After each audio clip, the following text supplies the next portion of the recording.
Candy terus lawak mencari cara kan untuk mengatasi rasa bosannya itu. Sampai akhirnya entah pikiran tuh muncul dari mana Wak ya. Tiba-tiba si Candy ini mendapatkan satu ide yang sangat mind blowing. Yaitu apa? Hai, wassalamualaikum warahmatullahi wabarakatuh. Terima kasih sudah klik video ini. Seperti biasa di malam minggu ini aku akan menemani kalian dengan membawakan satu kisah kriminal request dari JJ Bogor. Makasih ya J. Ini salah satu request dari Wawa yang udah ngisi form untuk saran topik di Nadia Umara Channel yang ada di link yang aku taruh di description box. Jadi kalau misalnya kalian juga pengen aku membahas apa, menceritakan apa, tulis aja di form yang di description box Wak ya. Dan anyway nih Wak ya, aku pasti yakin kalian pernah dengar istilah serigala berbulu domba yang bisa diartikan sebagai seseorang yang aslinya jahat tapi bisa menutupi kejahatannya dengan berpura-pura baik.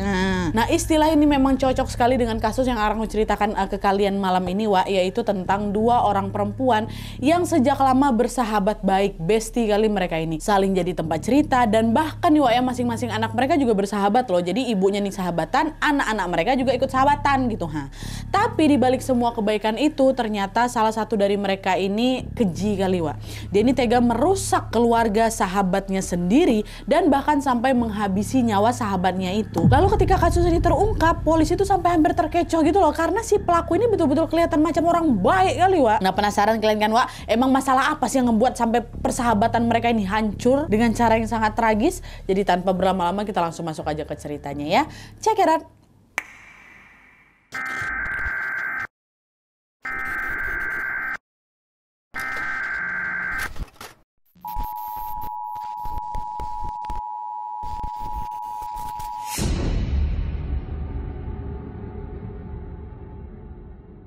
Oke, kita mulai kisah ini dari perjalanan hidup seorang perempuan bernama Candy Montgomery. Nah, jadi Wak, Candy Montgomery ini lahir di Kansas, Amerika pada tanggal 15 November tahun 1949 dengan nama asli Candace Lynn Wheeler. Nah, pada awal tahun 1970-an, Candy ini menikah dengan seorang laki-laki yang bernama Pat Montgomery. Nah, dari pernikahan itu mereka dikaruniai dua orang anak Wak, satu perempuan, satu lagi laki-laki, nggak nemu aku namanya siapa. Nah, lalu pada tahun 1977, Candy ini beserta seluruh keluarga kecil memutuskan untuk pindah rumah ke kota Weil yang ada di Texas. Di tempat tinggal mereka yang baru ini Wak, Pat, suaminya si Candy ini bekerja sebagai electrical engineer di sebuah perusahaan yang bernama Texas Instrument.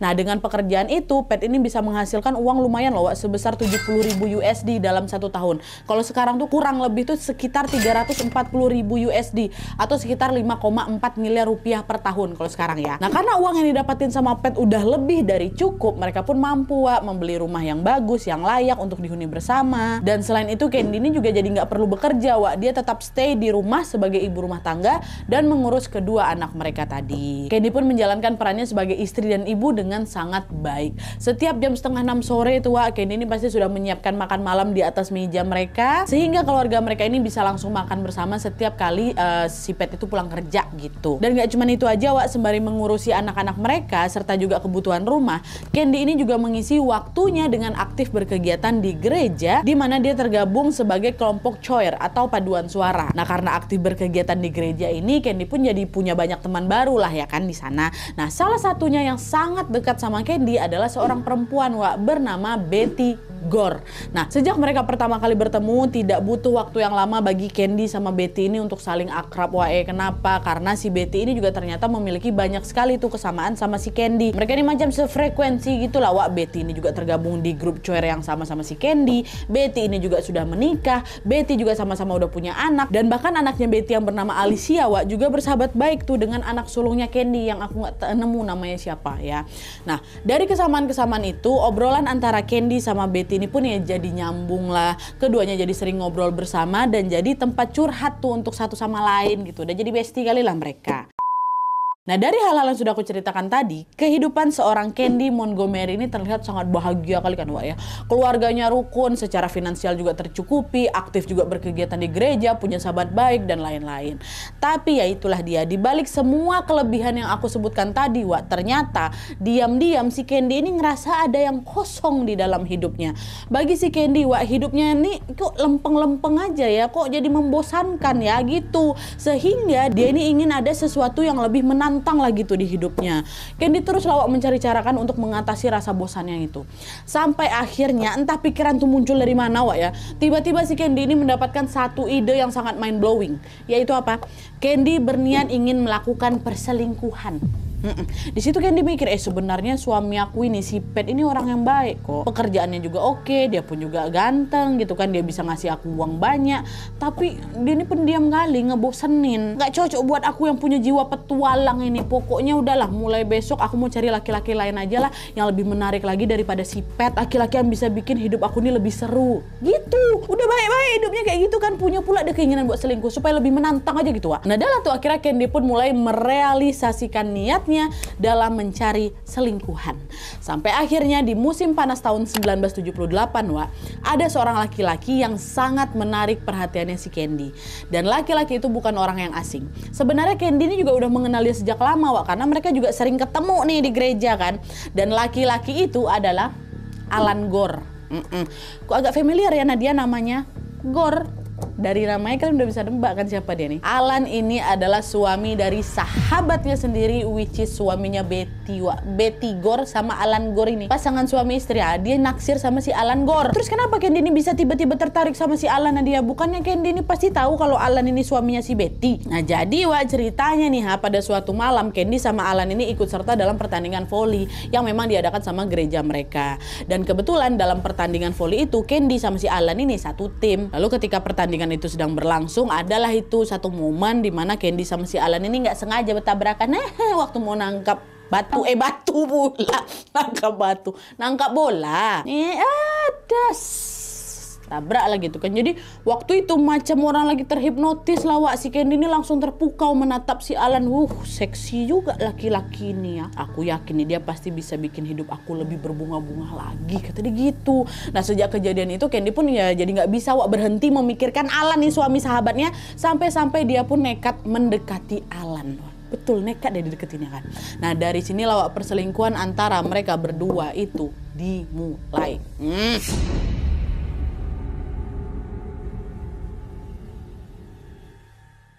Nah, sebelum aku masuk lebih jauh ke kisah perselingkuhan antara Candy sama Alan, Wak, terlebih dahulu aku mau menceritakan tentang kondisi rumah tangganya si Alan dan Betty nih ya, sahabatnya nih ya.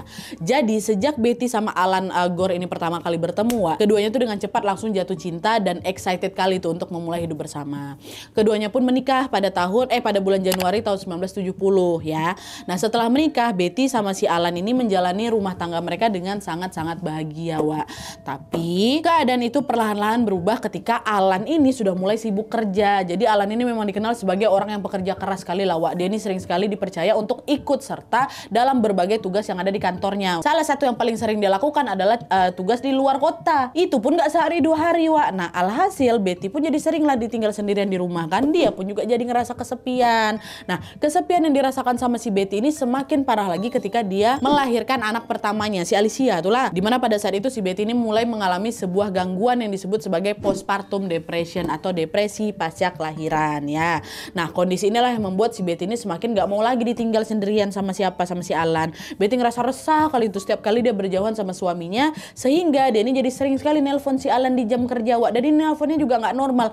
Per berapa menit gitu pasti diteleponnya terus si Alan ini. Telepon gitu berulang-ulang kali. Nah, bahkan pernah tuh ya suatu hari si Betty ini nelpon bosnya Alan dan minta supaya si Alan ini gak usah diikutkan dalam tugas dinas keluar kota, Wak. Pun kalau memang si Alan ini tetap ikut dalam tugas dinas di luar kota itu, Betty itu nggak segan-segan di teleponnya hotel tempat si Alan itu nginap, Wak. Segitu posesifnya. Nah, sikap Betty yang kayak gitu ya lama-lama buat si Alan ini ngerasa agak nggak nyaman lah, Wak. Kesal juga lah kan digituin terus kan.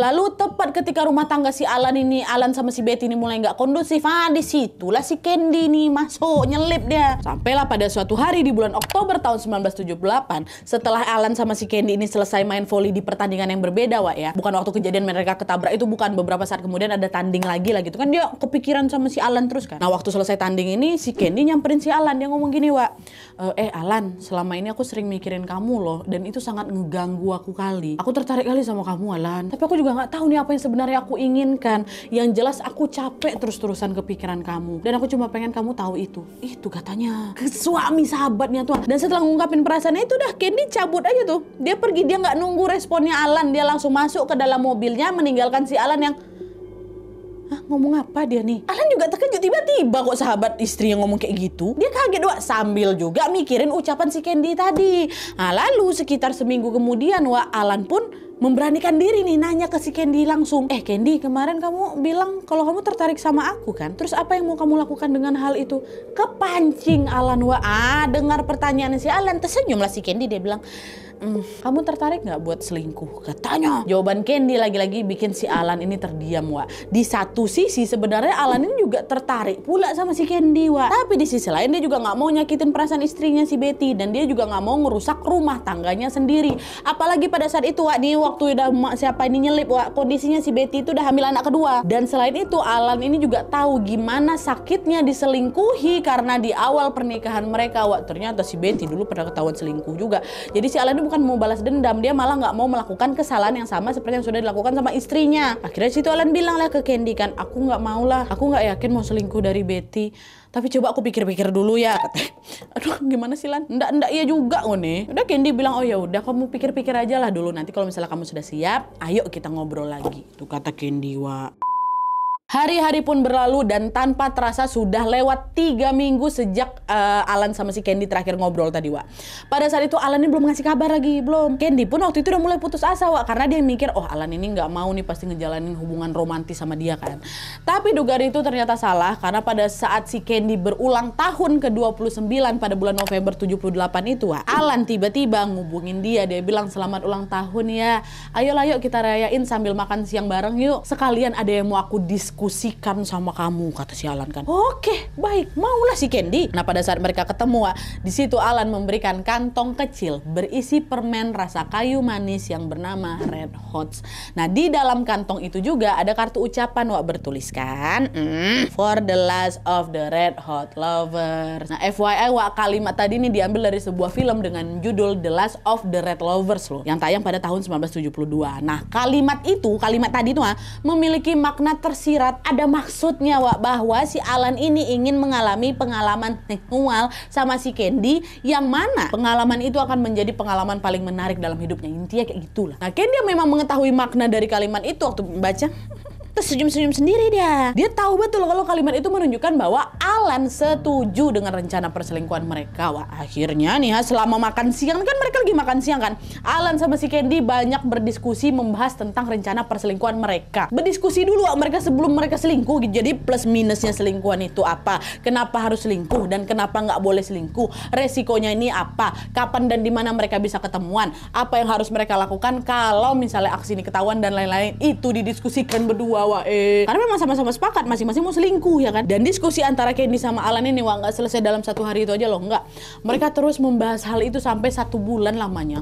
Betul-betul mau dimatengin kali gitu loh. Dan setelah melewati diskusi yang cukup panjang, mereka pun akhirnya sepakat bahwa hubungan perselingkuhan ini hanya sebatas untuk berhubungan badan aja, Jadi jika ada salah satu dari mereka yang udah mulai baper, maka hubungan mereka akan berakhir. Itu hasil diskusi mereka, hasil kesepakatan mereka. Dan rencananya, mereka ini akan ketemuan setiap 2 minggu sekali pada saat weekdays. Lalu untuk biaya booking hotel, makan, transportasi dan lalala itu nanti dibagi rata atau split bill. Itu mereka udah matengin. Nah dah tuh kan, setelah semuanya siap, skandal perselingkuhan antara Alan dan Candy pun dimulai pada tanggal 17 Desember tahun 1978. Nah di hari itu Candy memesan 1 kamar nomor 213 di sebuah penginapan bernama Continental Inn and Suite. Lalu setelah mereka udah makan siang bersama dan ngobrol-ngobrol bentar, akhirnya dimulailah hubungan terlarang tuh. Di aksinya yang pertama ini, Alan sama si Candy itu sama-sama macam merasa puas gitu loh, dan mereka jadi pengen ngulang lagi lah gitu di kemudian hari. Padahal kan tadi rencana mereka apa? Ketemuan tuh cuma 1 kali dalam 2 minggu ya kan. Ini enggak. Kenyataannya hanya berselang seminggu kemudian lah mereka ketemuan lagi di hotel. Dilanggar sendiri kesepakatan itu. Nah setelah menjalin hubungan dengan Alan ini, ternyata perlahan-lahan Candy nih mulai baper. Dia bahkan sering tuh bertanya ke dirinya sendiri, sebenarnya perasaan aku ke Alan ini gimana sih?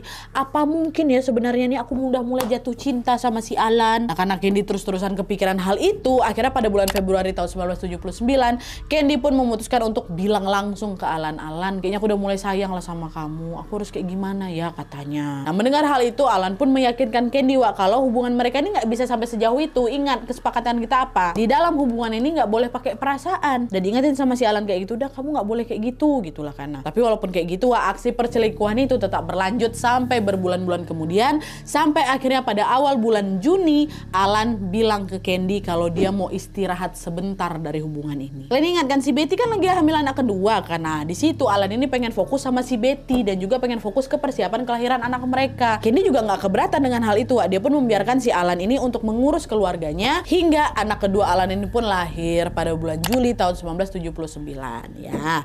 Nah lalu di sekitar bulan Juli itu juga Alan ini pengen balik lagi nih ke Candy. Masa istirahat udah selesai kan Wak. Tapi ternyata di situ sikap Candy udah mulai berubah. Alan nggak suka sama si Betty gara-gara si Betty itu posesif. Sekarang gantian Candy pula yang jadi lebih posesif lagi. Dia suka ngomel-ngomel gara-gara hal yang sepele. Dan dia ini makin ngeliatin kalau dia tuh baper sama si Alan tuh loh Wak. Nah perubahan sikap Candy inilah yang membuat Alan jadi nggak nyaman juga. Dan di situ juga lah Alan mulai sadar kalau ternyata aku salah loh selingkuh kayak gitu. Baru dia sadar sama perbuatan itu. Akhirnya beberapa waktu kemudian Alan pun bilang lah ke Candy kalau mereka harus mengakhiri perselingkuhan ini. Aku udah mau selesai. Aku udah mau selesai sama kau gitu. Dengar kayak gitu marah lah si Candy. Oh nggak bisa ya, nggak mau aku ngakhirin hubungan ini. Enak aja kau. Aku nggak bisa ngebayangin gimana hidup aku kalau nggak sama kamu Alan. Kata nggak bisa Ken, nggak bisa. Doh hubungan ini udah membuat aku makin jauh sama si Betty, makin jauh juga aku sama anak-anak aku.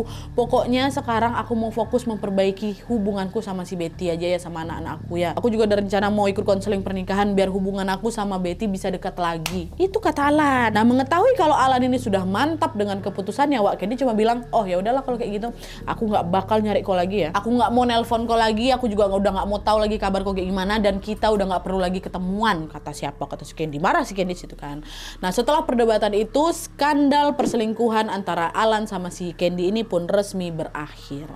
Tapi nyatanya susah bagi mereka untuk gak ketemu lagi Wak. Karena kan mereka ini masih tinggal di kawasan yang sama dan juga masih menghadiri gereja yang sama. Ditambah lagi anaknya si Candy kan masih bersahabat sama si Alicia kan, anaknya si Alan tuh. Dan di situ pun masing-masing keluarga mereka masih sering bertemu, masih sering berinteraksi gitu Wak. Jadi nggak mungkin lah nggak ketemuan lah si Alan sama si Candy ini kan. Mau nggak mau ya udah diterima aja walaupun mereka sudah berakhir lagi tuh hubungan perselingkuhan mereka. Sampai akhirnya pada suatu hari terjadilah sebuah peristiwa mengerikan yang menimpa mereka semua. Ini puncaknya.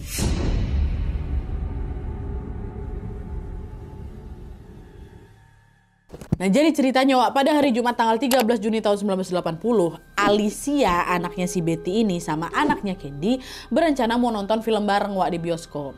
Lalu pada malam harinya anaknya Candy ini mau nginap di rumahnya si Betty, sahabatnya nih. Nah pas dua anak ini lagi pergi nonton, Candy datang itu Wak ke rumahnya si Betty, mau nganterin baju ganti punya anaknya. Dan by the way pada saat itu si Betty lagi sendirian aja di rumah. Si Alan lagi urusan kerja juga di luar kota nih. Candy datang bawa baju ganti anaknya kan. Nah melihat kedatangan si Candy, Betty ini dari awal udah nampak ogah-ogahan gitu Wak untuk mempersilahkan si Candy tuh masuk. Oh kau masuklah katanya gitu, nggak kayak biasanya. Iya ngapain kau Bet? Udah masak gitu? Nggak, udah. Pokoknya udah ketus lah Wak si Betty di situ. Oh ya udahlah kalau gitu aku langsung balik aja ya, aku ada urusan kata si Candy kan. Candy buru-buru pulang lah itu. Tapi di situ Betty malah nahan dia bilang tunggu dulu, aku mau nanya sesuatu lah sama kau Candy. Nanya apa? Kata si Candy kan. Kok selingkuh ya sama Alan suami aku? Kata si Betty. Tahu Betty Wak. Tuh terkejut si Candy kan. Dia pun langsung buru-buru jawab, enggak lah ngaco kan ya. Gak mungkin aku selingkuh sama lakimu. Tapi itu betul kan? Iya kan? Nah sebenarnya di sini mohon maaf aku nggak nemuin informasi tentang kenapa Betty ini bisa curiga sama si Candy. Tapi yang jelas Betty ini memang curiga kalau Alan punya selingkuhan. Kenapa? Gara-gara pernah tuh beberapa kali si Betty ini ngajak si Alan buat berhubungan suami istri. Cuman si Alannya tuh nolak. Dari situlah Betty tuh udah mulai curiga nih, jangan-jangan laki aku udah punya cewek lain nih sampai dia udah gak nafsu lagi sama aku. Tapi soal kenapa kecurigaannya itu bisa ngarah ke si Candy ya itu aku nggak nemu informasinya. Kalau kalian ada tambahin aja lah di bawah ya. Iya kan? Gue selingkuh kan sama laki aku gitu.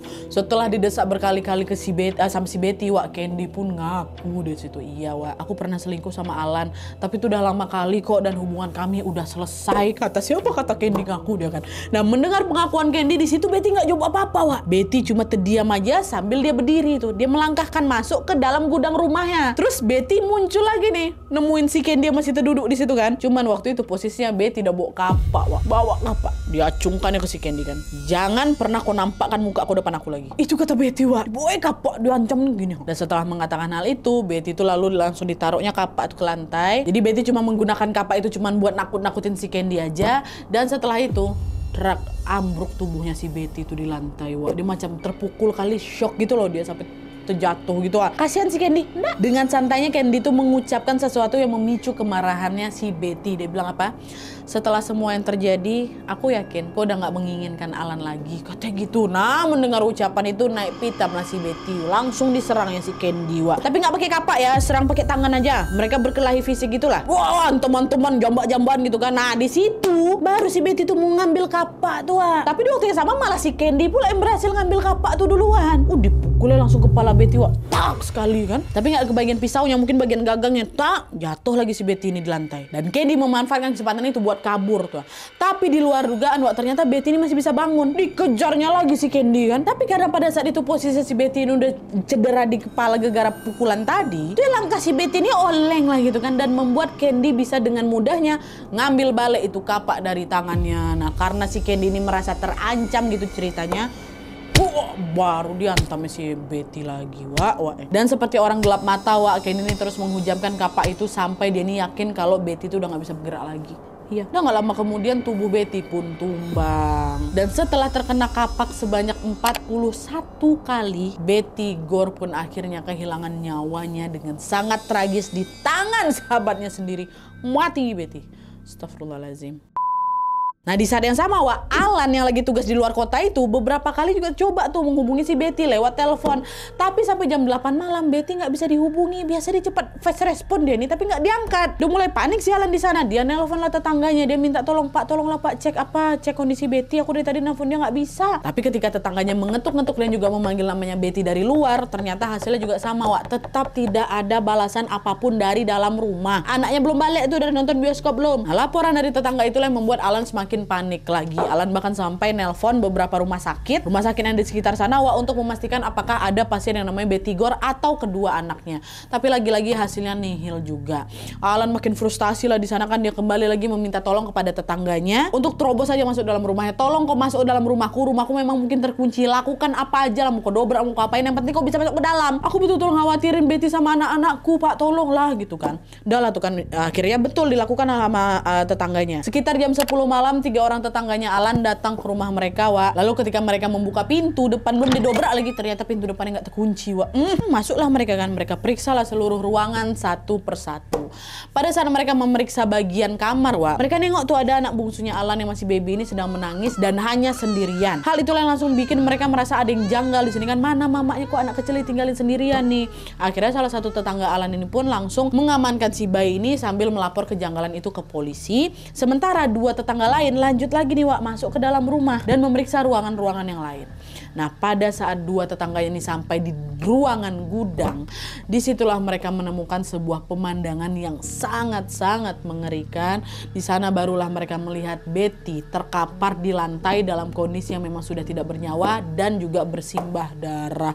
Awalnya mereka mikir Betty itu meninggal gara-gara tembakan pistol, Wak. Jadi nggak betulan mereka cek kayak gitu, enggak. Mereka langsung buru-buru nelpon Alan, Pak Alan, maaf Pak Alan, Pak, Bu Betty ditemukan gini gitu katanya. Nah, mendengar kabar tentang kematian istrinya, Alan langsung lemas sebadan-badan, Wak. Dia langsung segera mengatur jadwal untuk balik pulang ke kotanya.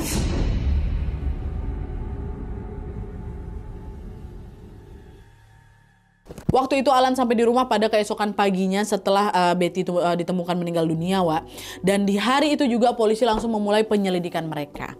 Nah, selama penyelidikan itu berlangsung, Alan ini sempat nelpon Candy, Wak. Sempat dia bilang, istri aku lagi kena musibah. Betty mati, Candy. Katanya nangis-nangis, dia bilang kan, tolonglah kau jaga Alicia dulu ya, anak sulungnya nih. Biar aja Alicia main dulu sama anakmu karena aku belum bisa jemput dia nih. Oh iya, nangis juga lah si Candy itu kan. Ya udahlah, aman-aman. Anakku biar stay di rumah aku aja dulu, kata si Candy. Dah lah tuh, dia pura-pura nggak tahu nih. Ketika penyelidikan pertama dimulai, polisi pun akhirnya mengetahui kalau Betty ini bukan meninggal gara-gara tembakan pistol, melainkan karena kapak, ya kan. Polisi melihat ada banyak sekali bercak-bercak darah di dalam rumah itu juga, Wak. Dan polisi juga menemukan ada sebuah kapak yang tersembunyi di bawah kulkas. Nah, sebenarnya ada banyak bukti yang bisa diselidiki sama polisi di sana, Wak. Tapi sayangnya penyelidikannya itu juga sedikit terhambat karena ada banyak sekali orang dan juga wartawan yang datang ke lokasi dan juga mencemari TKP. Akhirnya untuk bisa melanjutkan penyelidikan, polisi pun nanyalah ke Alan, "Pak Alan, kamu tahu nggak kira-kira siapa nih orang terakhir yang ketemu sama Betty kemarin?" Alan bilang, "Pak, setahu saya orang terakhir yang ketemu Betty itu kerabat dekat kami, Pak. Namanya Candy Montgomery. Kebetulan di hari itu anak saya sama anaknya si Candy ini mau main bareng. Terus karena mereka mau nginap, jadinya Candy datang tuh, Pak, nganterin baju ganti. Itu yang saya tahu." Untung Alan tahu, Wak, ya. Nah, karena dari sini Candy ini diduga sebagai orang terakhir yang ketemu Betty, Wak. Polisi pun langsung menaruh kecurigaan mereka terhadap Candy, ya kan? Tapi ketika polisi melihat Candy, Wak, di situ polisi merasa heran. Candy ini kok kelihatan macam ibu rumah tangga bebe aja ya, sikapnya juga sopan, dia juga terlihat penyayang kali. Bahkan selama ini juga dia bersahabat baik nih sama korban, sama Betty kan. Candy pun badannya kecil kali. Apa iya badan sekecil ini punya power besar buat menyerang orang pakai kapak, kata polisi gitu. Nah, waktu itu polisi sempat goyah, Wak. Sampai akhirnya Alan pun jujur sama polisi, Wak. Dia kasih tahu lah ke polisi tentang rahasia besarnya sama si Candy. Alan bilang, "Pak, sebenarnya saya sama si Candy itu pernah selingkuh, dan saya baru saja mengakhiri hubungan perselingkuhan itu sekitar 7 bulan yang lalu, Pak. Apa mungkin kematian si Betty ini ada hubungannya sama hal itu, Pak?" Ya, kata si Alan. Nah, mendengar pengakuan Alan itu, di situ polisi mendapatkan gambaran tentang motif apa yang mungkin membuat si Candy ini tega menghabisi nyawanya si Betty. Apalagi kalau bukan karena motif cemburu kan, Wak, ada juga rebutan cowok. Nah, nggak lama setelah polisi mengetahui hal itu, pada tanggal 27 Juninya, pihak berwajib pun secara resmi langsung mengeluarkan surat penangkapan kepada si Candy. Saat itu Candy didakwa atas tuduhan penghilangan nyawa, Wak. Tapi selama proses hukumnya itu berlangsung, Candy ini selalu menyangkal semua perbuatannya. Pun orang-orang yang mengenal Candy, termasuk kawan-kawannya di gereja, Wak, nggak ada yang percaya kalau si Candy itu yang udah ngabisin si Betty. Nggak ada yang percaya kalau Candy itu bisa melakukan tindakan sejahat itu gitu loh. Mereka tuh sampai-sampai nulis surat buat si Candy yang berisi dukungan mereka dan juga kesediaan mereka untuk membela si Candy, Wak. Candy ini memang brandingnya baik kali, makanya nggak ada orang yang percaya kalau dia itu sejahat itu, aslinya kayak Dajjal. Nah, adalah tuh kan. Untuk menangani kasusnya, Candy pun sampai menyewa seorang pengacara yang dia kenal dari gereja juga, Wak. Dan selain itu, ada seorang psikiater bernama Dr. Fred Faison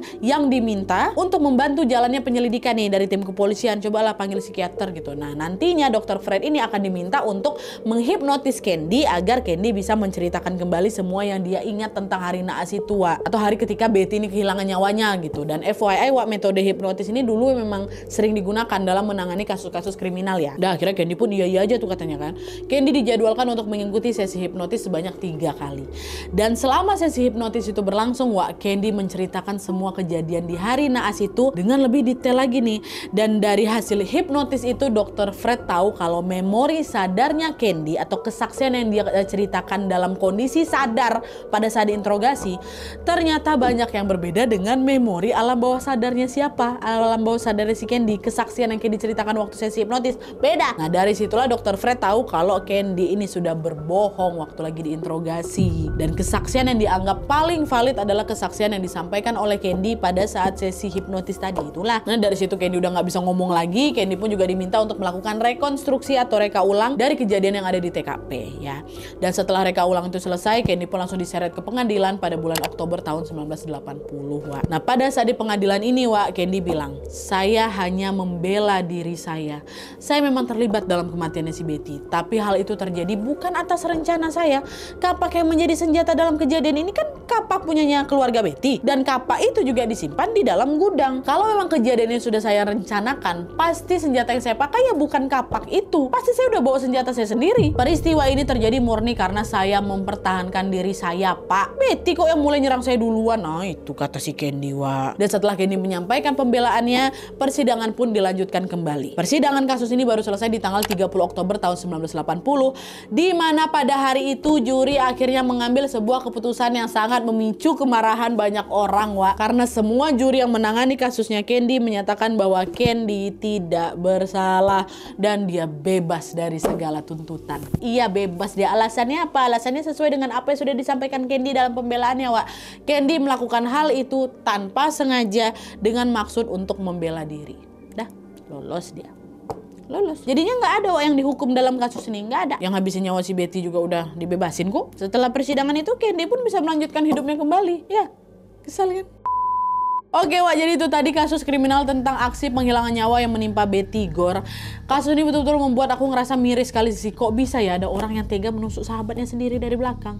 Udahlah suaminya ku ambil, nyawanya juga dihabisi pula. Padahal Candy ini udah dianggap sahabat yang baik kali loh. Bahkan nih Wak, pada saat penyelidikan berlangsung, katanya polisi itu sempat nemuin ada macam surat yang ditulis sama Betty untuk orang tuanya. Nah di surat itu Wak, Betty bilang apa? Betty bilang kalau hidupnya itu kadang susah, tapi aku bersyukur punya sahabat baik yang selalu membantu aku. Dia namanya Candy. Itu kata si Betty. Semoga kita dijauhkanlah dari kawan-kawan modelan kayak gini ya. Kawan-kawan modelan serigala berbulu domba macam si Candy nih. Ya Allah. Semoga Allah Subhanahu wa taala selalu menjaga kita dan mempertemukan kita dengan orang-orang yang baik. Amin ya robbal alamin. Oke Wak.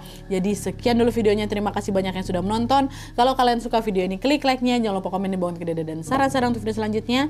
Jangan lupa nyalain notifikasinya supaya kalian tahu kalau aku upload video baru. And as always, jangan lupa untuk klik tombol subscribe supaya kalian sama-sama tahu informasi menarik dan menegangkan dari channel aku. See you next video, bye.